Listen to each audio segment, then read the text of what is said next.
Learning objectives. After completing this module, learners will be able to understand and describe the 18th century French society. Understand and elaborate on the discontent in the 18th century French society. Understand and describe the causes of the outbreak of the Revolution. Understand and describe how French abolished monarchy to become a republic. Understand and describe in detail the beginning and end of the Reign of Terror. Understand and explain the impact of revolution on women. Understand and describe the events that led to abolition of slavery in France. Understand and explain the rise and fall of Napoleon Bonaparte. The French society in the late 18th century. In 1774, the 20 years old Louis XVI of the Bourbon family of kings, married to Austrian Princess Marie Antoinette, ascended the throne of France. He was greeted by an empty treasury. Long years of war had mounted the debts to more than 2 billion livres, currency of France, which was discontinued in 1794. To meet the regular expenses of maintaining the army, the court, the government offices and universities, King Louis XVI was compelled to increase the taxes. The 18th century French society was divided into 3 estates. The first estate comprised of clergy who undertook special services in the church. The second estate comprised of the nobility. Nobility was inherited by birth. The third estate was further divided into 3 categories. The first category of big businessmen, merchants, court officials, etc. was relatively affluent. The second category of peasants and artisans had little money. The third category of landless peasants, laborers and servants was the poorest of all. The first and second estate enjoyed many privileges, including exemption from taxes. Only the third estate paid taxes. The church collected taxes called the tithe from the peasants.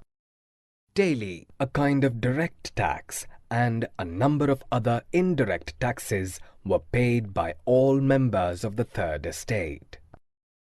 The society of estates evolved under the feudal system that prevailed in the Middle Ages.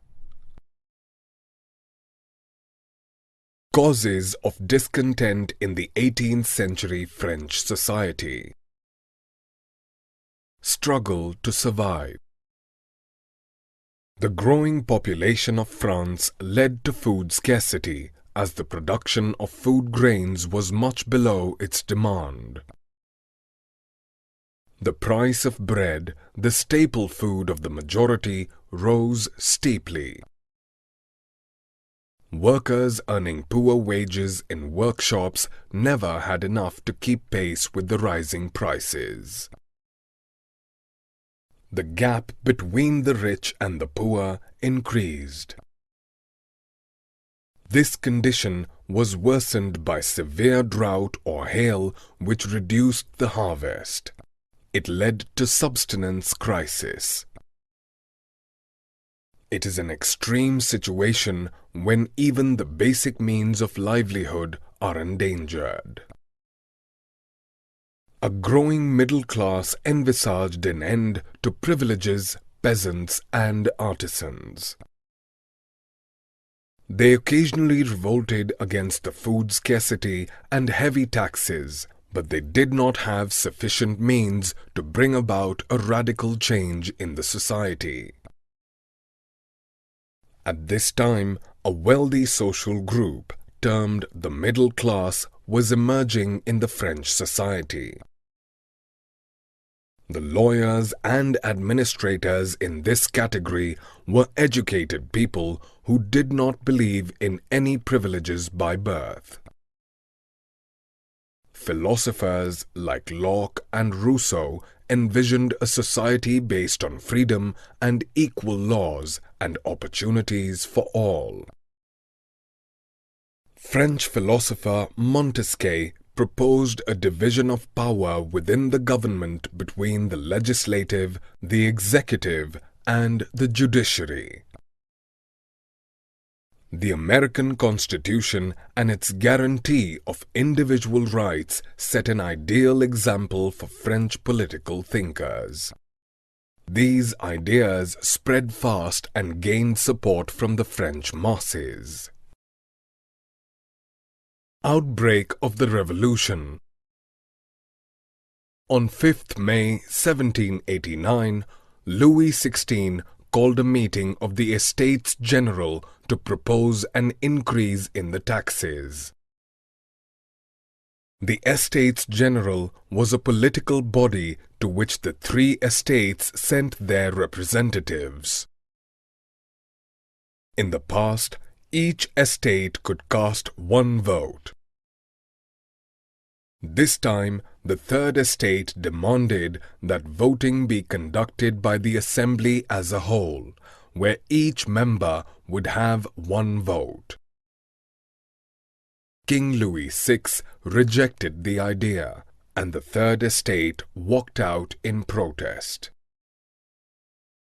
On 20th June, they assembled in the hall of an indoor tennis court in the grounds of Versailles and declared themselves a national assembly. They drafted a constitution for France. On the night of 4th August 1789, the Assembly passed a decree abolishing the feudal system of obligations and taxes. France became a constitutional monarchy. The draft of the Constitution was completed in 1791. It curtailed the powers of the monarch and assigned it to three institutions: the legislature, the executive, and the judiciary. This made France a constitutional monarchy. The power to make laws now vested with the National Assembly, which was indirectly elected. The citizens voted for electors who chose the Assembly. A declaration of the rights of man and citizen in the Constitution emphasized on the right to life, freedom of speech, freedom of opinion, and equality before law. France abolishes monarchy and becomes a republic. Post-revolution, the situation in France remained tense for a long time. Louis XVI sought help from the neighboring states to stop the revolutionary events taking place in France since 1789. Before they could take action, the National Assembly voted to declare a war against Prussia and Austria in 1792. It was a war against kings and aristocracies all over Europe. The Revolutionary Wars caused huge losses and economic difficulties, yet a large section of people wished to carry the war further, as the 1791 Constitution gave political rights only to the richer section. Soon, political clubs were formed to discuss government policies and their own plans of action.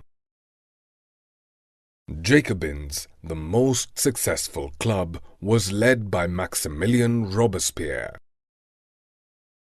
Members of this club belonged to the less prosperous sections of the society. In the summer of 1792, the Jacobins stormed the palace of the Tuileries and held the king hostage for several hours. The royal family was imprisoned. Elections held soon after gave voting rights to all individuals above the age of 21, regardless of wealth. The newly elected assembly was called the Convention. On 21 September 1792, it abolished monarchy and declared France a republic. Louis XVI was sentenced to death by a court and executed publicly at the Place de la Concorde on 21 January 1793. The Queen Marie Antoinette too was executed shortly after. The Reign of Terror. The period from 1793 to 1794 is called the Reign of Terror. Robespierre followed a policy of strict control and harsh punishments. Everyone whom he considered his enemy was arrested and executed. It included clergymen, ex-nobles, members of other political parties, and also members of his own party who disagreed with him. Robespierre's government placed a maximum ceiling on wages and prices. Meat and bread were rationed. Peasants were forced to sell their grains in cities at prices fixed by the government. Citizens were forced to eat equality bread made of whole wheat flour. The costlier white flour bread was forbidden. The traditional address of Monsieur for men and Madame for women was replaced by citoyen and citoyenne, meaning citizen. The buildings of churches were converted into barracks or offices. Robespierre followed his policies so ruthlessly that even his own supporters went against him and demanded moderation. In July 1794, he was convicted, arrested, and sent to guillotine. A Directory rules France. After the fall of the Jacobin government, the power was seized by the wealthier middle class. It introduced a new constitution which denied voting rights to the non-propertied persons. It provided for 2 legislative councils, which appointed an executive committee of 5 members called the Directory. This arrangement attempted to prevent concentration of power in one man. The Directory often clashed with the councils. It led to political stability, which eventually gave way to military dictator Napoleon Bonaparte. Did women have a revolution? Women had participated actively in the revolutionary events of France. Yet, no measures were taken to improve their lot. The Third Estate women had to work hard as laundresses, fruits, vegetables, and flower sellers, or work as domestic servant. They were deprived of education. Only daughters of the prosperous members of the Third Estate could study at convents, after which they were married off against their will. Women were paid wages lower than men. To get their due position in the society, women started their own clubs. The most famous of them was the Society of Revolutionary and Republican Women. They were disappointed that the 1791 revolution relegated them to the status of passive citizens. They demanded the right to vote, to be elected to the assembly, and to hold political office. In the initial years, the revolutionary government did open schools for women and made schooling compulsory. Girls could not be married off without their consent. Marriage was made a contract which could be entered into and registered under the civil law. Women too could apply for divorce. Women could get training for jobs, work as artists, or run a business. Important women activists were arrested and a number of them executed. After a long struggle of 200 years, French women were finally granted the right to vote in 1946. Abolition of slavery. Martinique, Guadeloupe, and San Domingo, the three colonies in the Caribbean, had huge plantations of tobacco, coffee, indigo, and sugar. But the Europeans were not willing to work in distant and unfamiliar lands. It created a shortage of labor on the plantations. This shortage was met by a triangular slave trade between Europe, Africa, and the Americas. The slave trade had its origins in the 17th century. The French merchants bought slaves from African chieftains, packed them tightly into ships to sail across the Atlantic to reach the Caribbean. It was a 3-month-long voyage. There, they were sold to plantation owners to fill in the shortage of labor. Port cities like Bordeaux and Nantes prospered due to the exploitive slave trade. There was almost no criticism of slave trade in the 18th century France. The National Assembly did discuss the idea of extending the rights of man to all French subjects, including those in the colonies. But it feared opposition from businessmen who depended heavily on slave trade for their incomes. In 1794, the Convention, then under the control of Jacobin, abolished slavery. Unfortunately, 10 years later, Napoleon Bonaparte reintroduced it. Slavery was finally abolished in all French colonies in 1848. The Revolution and Everyday Life. The years following 1789 saw many changes in the lives of men, women, and children in France. The revolutionary government passed many laws to bring the ideals of liberty and equality into practice. One of the most important of these laws was abolition of censorship. It came into effect immediately after the storming of the Bastille in 1789. Prior to this, all literature and cultural activities required the approval of the king. The Declaration of the Rights of Man and Citizen proclaimed freedom of speech and expression to be a natural right.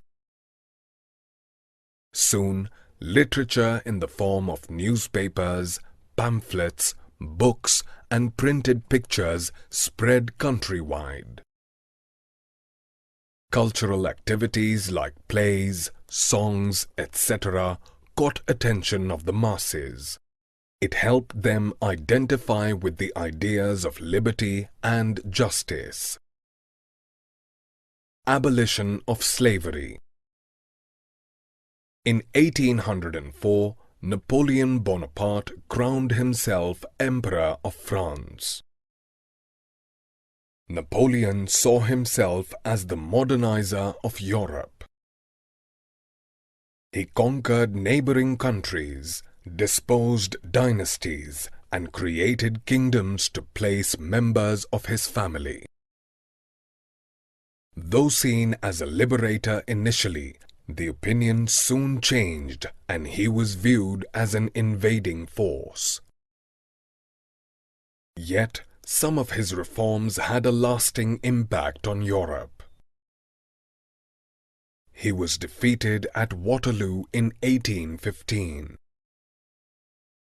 The ideas of liberty and democratic rights were the most important contribution of the French Revolution. Under its influence, feudal system came to an end in many parts of Europe. Colonized people worked towards formation of sovereign nation-states. Summary. Let us summarize what we have learned. The 18th century French society was divided into 3 estates. The third estate comprised of rich businessmen, merchants, professionals, poor peasants, artisans, etc. The 18th century France faced subsistence crisis. It is an extreme situation when even the basic means of livelihood are endangered.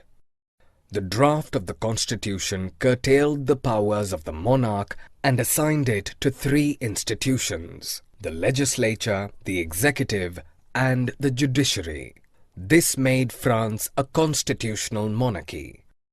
On 21 September 1792, France abolished monarchy and declared France a republic. King Louis XVI and Queen Marie Antoinette were executed publicly in short succession. The period from 1793 to 1794 is called the Reign of Terror. After a long struggle of 200 years, French women were finally granted the vote to write in 1946.